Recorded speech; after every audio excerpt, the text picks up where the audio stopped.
Mas agora falando sobre o que vocês não compram, tá, gente? O Felipe até citou que vocês tentaram criar um acrônimo, Não né, deu mas certo. ficou muito ruim. Então, o BEST é aquilo que vocês enxergam como setores muito bons para se investir. Novamente, bancos, elétricas, saneamento, seguros e telecomunicações.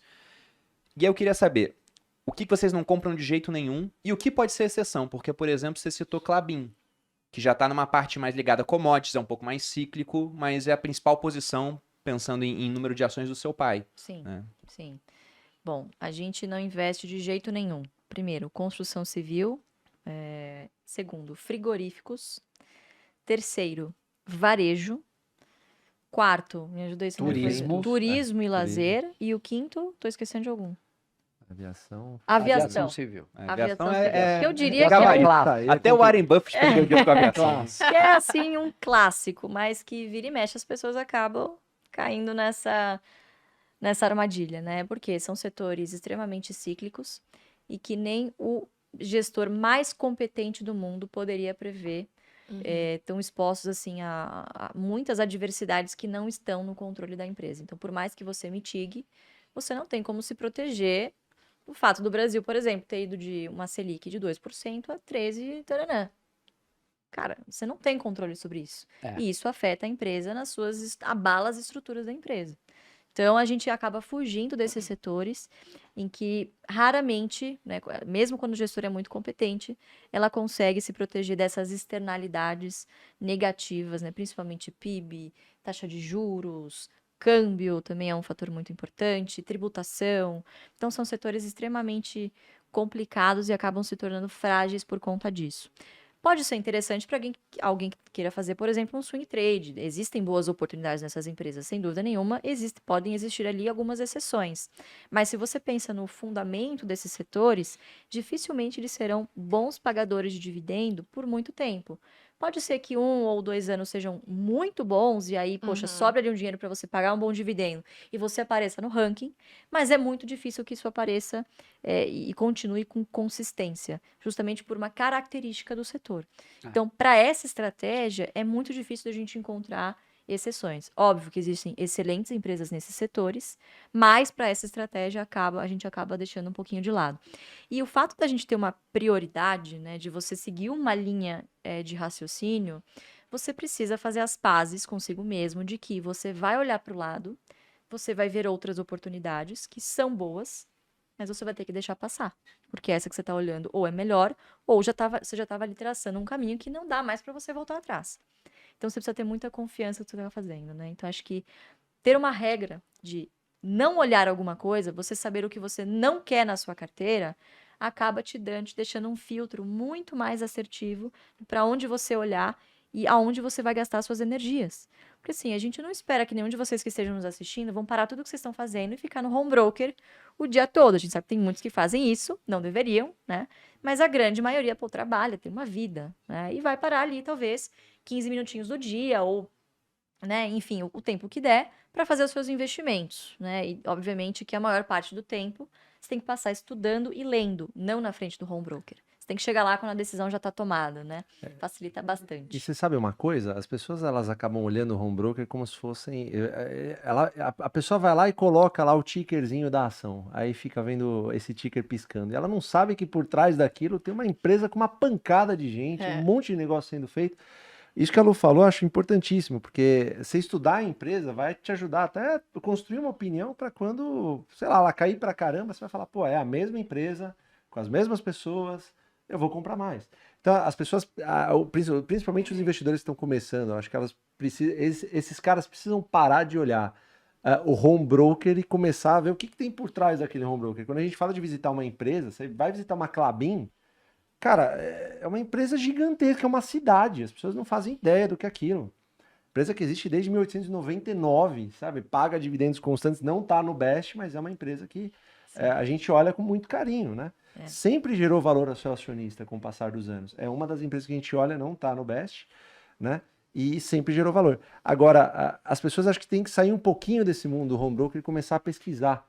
né? Você tem empresas que tem mais de 100 anos e que tá lá no home broker piscando lá com o valorzinho lá e as pessoas ficam naquele mundinho. É uma coisa interessante a se fazer. E só voltando à questão dos setores, né? A gente busca sempre essa combinação, boa empresa e bom setor.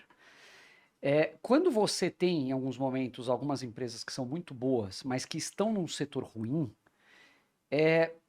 a gente não consegue olhar para o futuro e saber se essa empresa vai estar viva no longo prazo.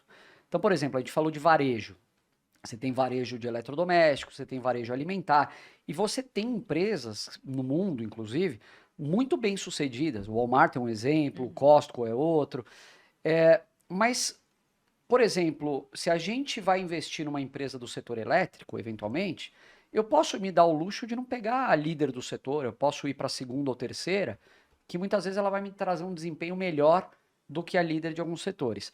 E outra coisa que eu acho que muita gente esquece, mas nas ações você tem que pensar da forma mais básica possível em muitos momentos, né?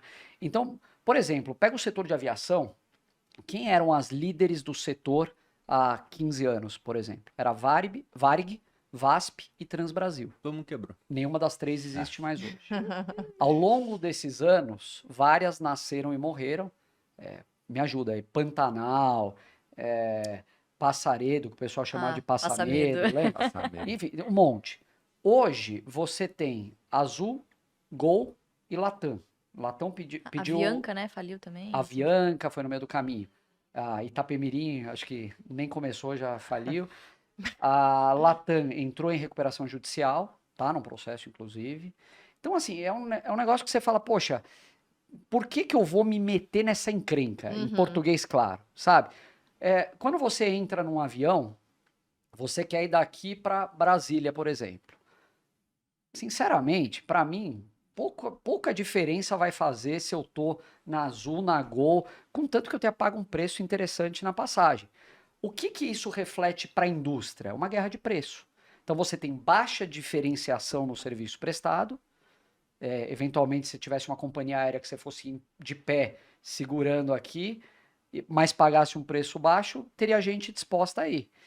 Então, essas empresas elas acabam competindo em quê? Não é em preço, é em custo. Só que a pressão inflacionária de custos que elas sofrem foge completamente do controle dela. Então você tem dissídio de funcionário, que é uma categoria complicada, o sindicato dos aeroviários, você tem o querosene de aviação, que é uma commodity, você está exposto ao dólar, os aviões estão todos, não são ativos próprios, são leasing. Então é a combinação perfeita para uma empresa não sobreviver. Você tem a diferenciação tributária do querosene em determinados estados, então por isso que a gente tem hubs em alguns e não em outros. Então são setores extremamente complexos, né? Que é começar pelo difícil e não pelo fácil, né? Então simplesmente a gente deixa de lado e é isso aí. Até enquanto vocês estavam falando, eu abri aqui para ver a margem de Magazine Luiza, por exemplo, que durante muito tempo foi a queridinha da bolsa, subiu pra caramba, todo mundo comprando, depois caiu pra caramba, e a maior margem que Magazine Luiza teve foi em 2019 de 4,64%, mas a média da margem líquida deles é de 0,83, ou seja, de cada 100 reais que a empresa fatura, sobra 83 centavos no caixa. É difícil esse negócio conseguir pagar bons dividendos. E como vocês falaram, né? A gente falou de aviação aqui, mas varejo eletrodoméstico, por exemplo, é a mesma coisa. Você quer entrar no Google, quero comprar uma máquina de lavar. Você vai no mais barato. Então, o que diferencia é competição em preço, deixando a margem cada vez mais apertada. Só que esses negócios de margem apertada costumam chamar a atenção do iniciante, porque quando o negócio sai de uma margem de 1% para 2%, vai explodir de ganhar dinheiro, pô. Exato. 100% a mais de margem. Aí sobe muito. E na bolsa é interessante o comportamento das pessoas. Porque citando a máquina de lavar que eu disse agora, quando o preço dela baixa, a demanda aumenta. O pessoal quer comprar mais máquinas de lavar. Na bolsa é o contrário. Quando o preço da ação abaixa, a demanda some. O pessoal não quer comprar. O pessoal quer comprar quando o preço aumenta, né? Tem até uma classe de bens que eles chamam de bens de Veblen, que são essa classe que a demanda aumenta quando o preço sobe, que é o contrário do comportamento normal. Então, por isso que o iniciante ele sempre vai no que sobe mais. Agora é o Banco Inter. Todo mundo vai. E ganha dinheiro, né? Exceto aqueles que entram quando já subiu 2.000%. Aí esse pessoal vai perder, vai pegar 90% de queda. Magazine Luiza, Melius, a ação da moda sempre vai estar lotada de investidor pessoa física que vai na narrativa. E a pior Exatamente. coisa que pode acontecer é esse cara ganhar dinheiro. Porque geralmente são os iniciantes. Vai Então, validar uma teoria. Exatamente. Ele, que tá ele vai, Ele vai pensar que a Total. sorte foi É. competência. Exato. Então ele compra a ação 80 centavos. E eu duvido que esse cara fica até o fim. O cara comprou 80 centavos da Magalu. Pô, eu duvido que ele ficou até a ação bater R$1.000. Não ficou. A hora que bateu R$1,20, ele já tava tremendo. Falando, meu Deus, olha o tanto de dinheiro que eu ganhei. Aí bateu 2. Se ele segurou muito até o 2 e não segurou, ele vai vender. Aí quando a ação for para R$7, ele vai ficar maníaco. Falando, não, devia ter comprado mais, devia ter esperado. E ele compra 7 de novo. Ele sempre vai ficar achando que o sucesso dele na Bolsa de Valores está atrelado a um grande golpe de sorte. É isso aí. Ele nunca vai estar sossegado, porque quando ele ganhar dinheiro nessa, ele vai pular para uma outra que também talvez não tenha fundamento, mas ele está esperando que vá subir. Isso quando se subir 50% vai vender. Ele vai vender, vende até antes. E é o cara que nunca Exato. vai ver. Dificilmente esses investidores de Magalu, por exemplo, quem mais ganhou dinheiro? De novo, foram os controladores, ou o Luiz Alves, que, poxa, entrou lá muito próximo do IPO e, cara, carregou essa posição. Então, é de fato, né? O cara quer o golpe de sorte, mas ele quer rápido.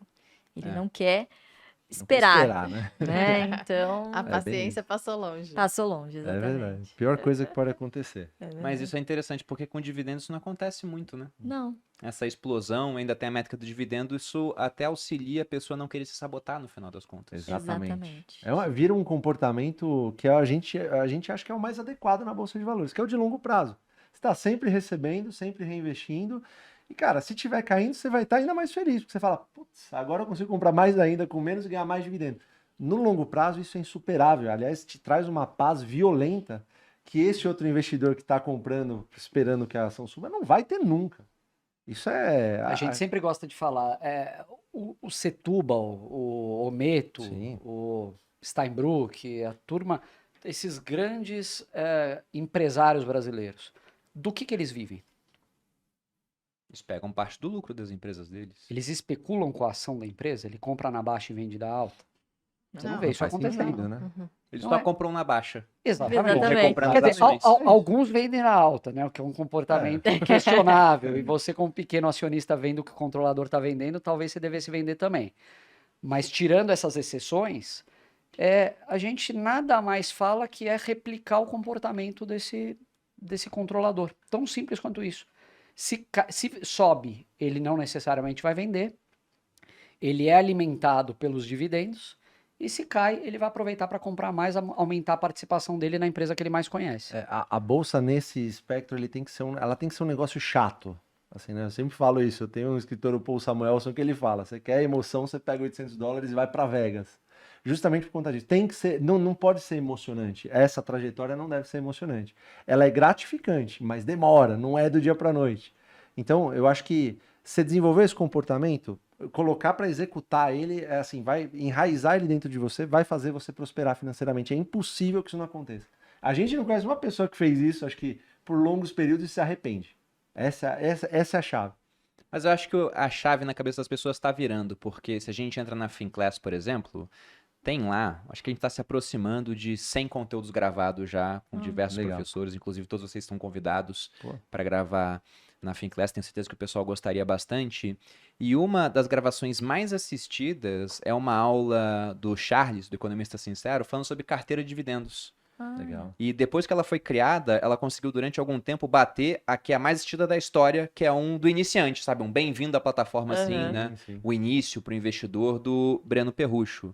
Então, o pessoal já está vendo esse comportamento do cara que está ganhando dividendos, investindo mais na empresa, aumentando o número de ações ao longo do tempo, como um comportamento adequado para ganhar dinheiro com bolsa no longo prazo. Perfeito.